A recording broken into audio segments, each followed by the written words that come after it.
भारत में caste census को लेकर पिछले कुछ सालों से लगातार बातें हो रही हैं। राज्यों में जातिगत जनगणना कराने की मांग उठने लगी है। देश में इस समय का सबसे जरूरी मुद्दा है जातिगत जनगणना। बड़ी खबर इस समय की, जातीय जनगणना का निर्णय अभूतपूर्व। भारतीय संविधान एक जाति रहित समाज के निर्माण की बात करता है, लेकिन भारत के नागरिकों का जीवन जाति व्यवस्था के इर्द गिर्द ही गुजरता है। सत्ता, संसाधन और सम्मान का हकदार कौन होगा, ये तय करने में जाति व्यवस्था की मुख्य भूमिका रहती है। लेकिन फिर भी भारत और जाति व्यवस्था के बीच का संबंध स्वीकृति और अस्वीकृति के बीच झूलता रहता है। इस प्रकार जातिगत जनगणना इस देश में जातियों के लोकतंत्र, उनके आंकड़ों और सदियों से पांव जमाए रूढ़ियों के बीच का सेतु है। क्यों हमारे देश में जाति व्यवस्था ही समाज के ढांचे को तय करती है? क्यों इसकी गणना जरूरी है और इसकी गणना करने से भारतीय लोकतंत्र पर क्या असर पड़ेगा, सब जानेंगे आज के इस वीडियो में। लेकिन सबसे पहले देखते हैं कि इतिहास क्या कहता है।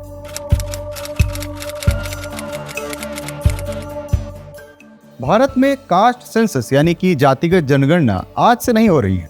इसकी शुरुआत 1881 में अंग्रेजों के राज में हुआ और ये 1931 तक लगातार चलता रहा। चूंकि अंग्रेजी राज बंटवारे से बेहद ऑब्सेस्ड था, इसलिए जातिगत बंटवारा उनके लिए एक ऑब्सेशन हो गया। हालांकि आज़ादी के बाद से भारत ने शेड्यूल्ड कास्ट और शेड्यूल्ड ट्राइब्स को छोड़कर इस तरह की जनगणना को अवॉइड ही किया है। भारत ने एक नए गणराज्य के तौर पर 1951 की जनगणना से SC/ST को छोड़कर बाकी सबके लिए कास्ट कैटेगरी ही हटा दिया। लेकिन इससे कास्ट सिस्टम गायब नहीं हुआ। जैसा कि डॉक्टर B.R. अम्बेडकर अपनी किताब एनिहिलेशन ऑफ कास्ट में लिखते हैं कि जाति व्यवस्था मजदूरी के बीच का अंतर नहीं बताती, बल्कि ये मजदूरों के बीच अंतर पैदा करती है। अम्बेडकर इस बात पर भी जोर करते हैं कि कास्ट सोशल स्क्रिप्ट है जो कि किसी की पूरी जिंदगी ही तय कर देती है। ये तो ठीक है कि संविधान ने छुआछूत पर बैन लगा दिया, लेकिन फिर भी जाति व्यवस्था सजातीय विवाह, आर्थिक अलगाव और राजनीतिक ध्रुवीकरण के माध्यम से हमारे समाज में ये जाति बना ही रहा।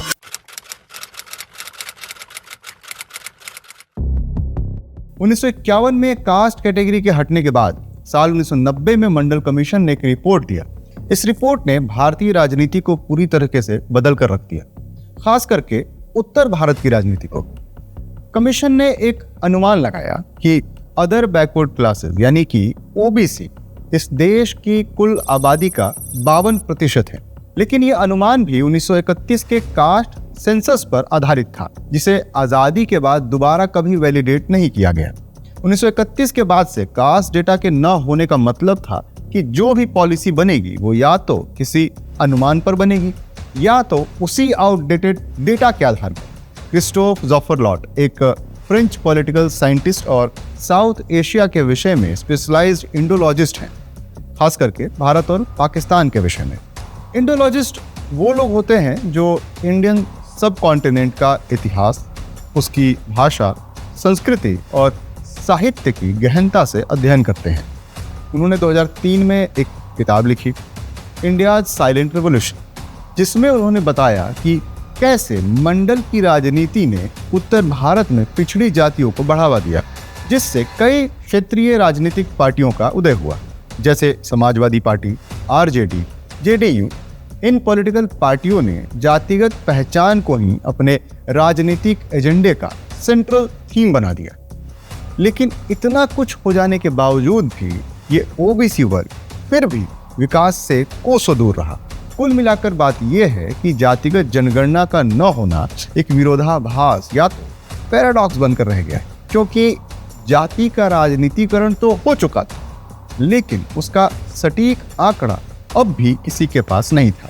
लेकिन अब इतने सालों बाद इस जातिगत जनगणना की जरूरत क्यों पड़ी और इस पर इतना शोर क्यों मचा है?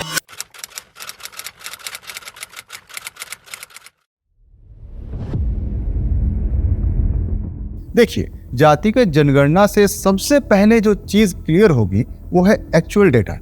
भाई, जिस समुदाय समाज के लिए पॉलिसी बनाई जा रही है उसके बारे में ये तो पता हो कि वो गिनती में कुल कितने हैं। आपको अपने घर में दावत रखनी है और उसके लिए खाना बनवाना हो तो आपको ये तो पता होना ही चाहिए कि कितने लोग आपकी इस दावत में आने वाले हैं, क्योंकि अनुमान पर तो कई बार या तो खाना थोड़ा कम पड़ जाएगा या ज़्यादा भी हो सकता है। सूरज येंगड़े अपनी किताब कास्ट मैटर्स में इसी ओर ध्यान दिला रहे हैं। उनका कहना है कि हमारे देश के साथ एक बहुत बड़ी प्रॉब्लम ये है कि हम कास्ट को लेकर खूब बातें करते हैं, लेकिन ईमानदारी से बात नहीं करते। जातिगत जनगणना ही तो ये बता पाएगी कि हमारे देश में कौन सी जाति कितनी है, उनका सामाजिक दायरा कितना है। देश में जो राज्य हैं वो ये बात बिना जाने कि किस जाति के पास कितनी जमीन, जायदाद, शिक्षा या नौकरी है, हर जाति के लिए बराबर फैसला कैसे ले सकते हैं। वैसे तो SC, ST और OBC की सरकारी नौकरियों और एजुकेशनल इंस्टीट्यूट्स में आरक्षण की व्यवस्था है, लेकिन इन सुविधाओं को इन वर्गों के लोग कितना यूज कर पा रहे हैं या इतना आरक्षण इनके लिए पर्याप्त है भी या नहीं, ये सब कुछ अनुमान के भरोसे ही चल रहा है। जातिगत जनगणना से ये पता चलेगा कि इन वर्गों को दिया गया आरक्षण इनके लिए पर्याप्त है या नहीं, या आगे और किस तरह से नई पॉलिसी लाई जाए ताकि इन वर्गों का विकास हो पाए। गोवा इंस्टीट्यूट ऑफ मैनेजमेंट के प्रोफेसर, राइटर और ह्यूमन राइट एक्टिविस्ट आनंद तेलतुंबड़े ने अपनी किताब द परसिस्टेंस ऑफ कास्ट में ये दिखाने की कोशिश की है कि कैसे SC, ST, OBC के अंदर भी ऊंच नीच का भेदभाव है। जातिगत जनगणना की वजह से हमें ये समझ आएगा कि ऐसे कितने डोमिनेंट सब कास्ट हैं जो रिजर्वेशन सिस्टम से सीधे फायदे में हैं, बल्कि दूसरे अभी भी दोयम दर्जे के बने हुए हैं। इससे कोटा सिस्टम में भी सब कैटेगरी हो जाएगा और ये और अधिक रिफाइंड वे में लोगों तक पहुंचेगा। सरकार द्वारा लाए गए बहुत से वेलफेयर स्कीम्स ऐसे होते हैं जो खास करके पिछड़ी जातियों के लिए बनाए जाते हैं। बिना किसी एक्यूरेट डेटा के हम ये स्कीम्स सही लोगों के बीच कैसे पहुंचा सकते हैं? ऐसे लोग जिन्हें इसकी असल में ज़रूरत हो, ऐसे लोग जो इसके हकदार हो। हम आए दिन किसी न किसी जाति द्वारा धरना प्रदर्शन की बात सुनते हैं जो आरक्षण की मांग करते हैं। ये मांग कितनी जायज़ है इसका अंदाज़ा हमें जातिगत जनगणना से ही तो लगेगा। इसके अलावा लेजिस्लेचर, ब्यूरोक्रेसी और जुडिशरी में प्रतिनिधित्व का आकलन केवल और केवल जातिगत जनगणना के आधार पर ही किया जा सकता है। यदि OBC जनसंख्या का 40 से 50% है, लेकिन IAS पदों में उसकी हिस्सेदारी 10% से भी कम है, तो इससे उनके इंक्लूजन और एक्सेस को लेकर गंभीर सवाल उठाए जा सकते हैं।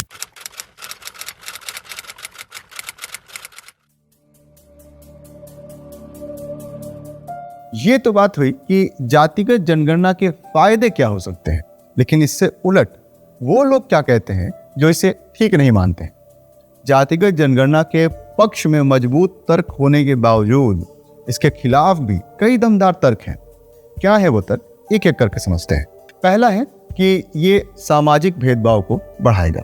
सबसे आम तर्क ये है कि जाति जनगणना जातिगत पहचान को और अधिक मजबूत कर देगी। आशंका ये है कि जातियों की गिनती से जाति आधारित मोबिलाइजेशन बढ़ेगी और सामाजिक विभाजन और गहरे हो जाएंगे। हालांकि जैसा कि अंबेडकर ने कहा कि जाति की अनदेखी करने से वो समाप्त नहीं हो जाती, ये केवल उन लोगों को लाभ पहुंचाती है जो वर्तमान व्यवस्था से फायदा उठाते हैं। भारत में हजारों जातियां, उपजातियां और क्षेत्रीय विविधताएं हैं। ऐसे डेटा को संकलित करना, स्टैंडर्डाइज करना और सत्यापित करना एक बड़ा काम है।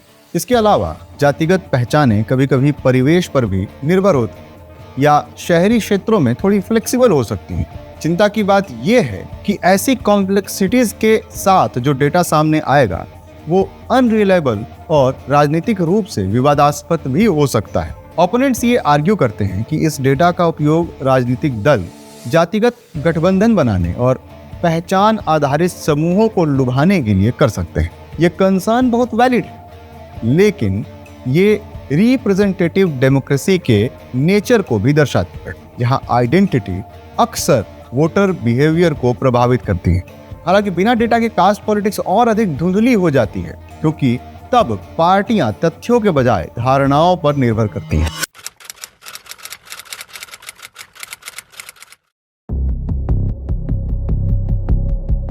एकेडमिक बुक्स हमें एक फ्रेमवर्क देती हैं, लेकिन इससे काम नहीं चलेगा। हमें ज़मीनी हकीकत और अनुभवों पर भी ध्यान देना होगा। Makers of modern Dalit history में सुदर्शन रामभद्रन और गुरु प्रकाश पासवान ये लिखते हैं कि जातिगत भेदभाव सिर्फ ग्रामीण इलाकों या निम्न वर्गों तक सीमित नहीं है। ये शहरी भारत, अभिजात्य वर्गों और आधुनिक संसाधनों में भी गहराई से मौजूद है। इसाबेल विल्कर्सन की किताब caste the origin of our discontents जाति को सिर्फ एक हायरार्की की तरह नहीं बल्कि एक गहरे मानसिक और सिस्टमेटिक रूप में समझने के लिए मजबूत तर्क देती है।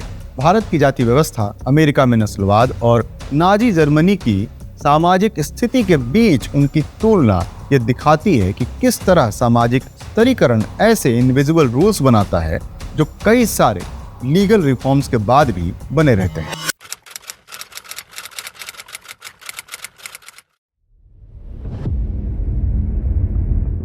दो 2023 में बिहार ने जाति सर्वेक्षण किया, जिससे ये सामने आया कि ओबीसी और ईबीसी मिलाकर राज्य की कुल आबादी का 60% से अधिक है, जबकि सवर्ण जातियां यानी कि ब्राह्मण, राजपूत, कायस्थ, भूमिहार ये सब मिलाकर 15% से कम है। इस सर्वेक्षण के नतीजों ने आरक्षण बढ़ाने की मांग को फिर से तेज कर दिया और राज्य की राजनीतिक दिशा को बदल कर रख दिया। ओडिशा ने भी इसी तरीके का सर्वेक्षण करने की घोषणा की है। ये स्टेट लेवल एफर्ट्स ये दिखाती हैं कि जाति आधारित डेटा इकट्ठा करना न केवल संभव है बल्कि लोकलाइज्ड वेलफेयर प्रोग्राम्स को बनाने में बेहद उपयोगी भी है। साथ ही ये प्रयास लोकतांत्रिक आदर्शों और सामाजिक वास्तविकताओं के बीच मौजूद अंतर को उजागर करते हैं।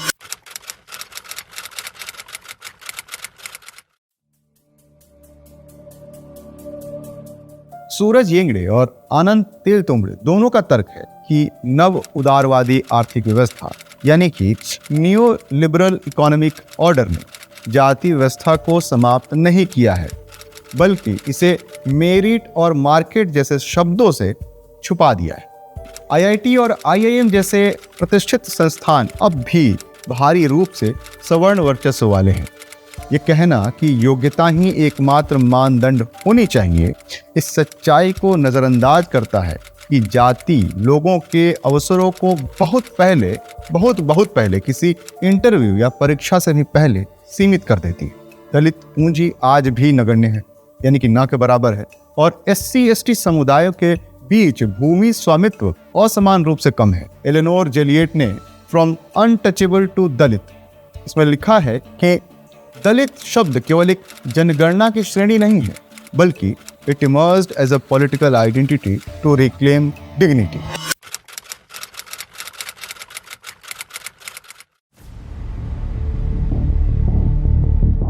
भारतीय संविधान न तो जातिगत जनगणना को अनिवार्य करता है और न ही उसे प्रतिबंधित करता है। आर्टिकल 340 पिछड़ी जातियों की पहचान और उनके कल्याण के लिए प्रावधान करता है। इसी आर्टिकल का इस्तेमाल करते हुए कालेलकर कमीशन से लेकर मंडल कमीशन तक सब ने अपनी अपनी रिपोर्ट बनाई। सुप्रीम कोर्ट ने भी कई बार यह स्पष्ट किया कि वेलफेयर पर्पसेस के लिए राज्य को डेटा इकट्ठा करने का अधिकार है। और यही नहीं, सुप्रीम कोर्ट ने अपनी बहुत सारी जजमेंट्स में जैसे कि Indira Sawhney versus union of India जैसे महत्वपूर्ण जजमेंट आरक्षण को न्याय संगत ठहराने के लिए ठोस आंकड़ों की आवश्यकता पर जोर दिया है। फिर भी लगातार कई सरकारें इस दिशा में हिचकती रही हैं। यूपीए सरकार ने 2011 में सामाजिक, आर्थिक और जातिगत जनगणना कराने की कोशिश की, लेकिन डेटा की गुणवत्ता से जुड़ी समस्याओं का हवाला देकर ये आंकड़े कभी पूरी तरह जारी नहीं किए गए। आलोचकों का कहना है कि ये हिचकिचाहट प्रशासनिक चिंता नहीं बल्कि राजनीतिक भय को दर्शाती है।